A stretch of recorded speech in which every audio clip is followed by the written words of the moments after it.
નવસારીને ગણદેવી સાથે જોડતો state highway પાણીમાં ગરકાવ થયો છે। પાણી ભરાતા રસ્તાઓ વાહન ચાલકો માટે બંધ કરવામાં આવ્યા। પૂર્ણા, અંબિકા અને કાવેરી નદીના પાણી ગામમાં ઘૂસી ગયા છે। અડધા ગામમાં વરસાદી પાણી ફરી વળ્યા। 5 લોકો પાણીમાં ફસાતા રેસ્ક્યુ કરી સલામત રીતે સ્થળે ખસેડવામાં આવ્યા છે। ઉપરવાસમાં તેમજ નવસારી જિલ્લામાં સમગ્ર જિલ્લામાં ખૂબ જ ભારે વરસાદના કારણે અત્યારે હાલ જે અડધા ગામ છે બરાબર ત્યાં પ્રભાકુંજ સોસાયટી જે કલર સોસાયટી છે તેમાં 6 લોકો ફસાયા છે।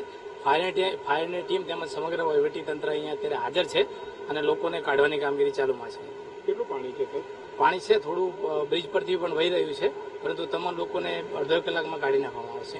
ભારે વરસાદના કારણે નવસારી જિલ્લો પ્રભાવિત થયો છે। નવસારી જિલ્લાનો સ્ટેટ હાઈવે ગણદેવી બિલ્લીમોરા નવસારીને જોડતો સ્ટેટ હાઈવે બંધ કરી દેવામાં આવ્યો છે, કારણ કે તમામ માર્ગ પર પાણી છવાઈ ગયું છે।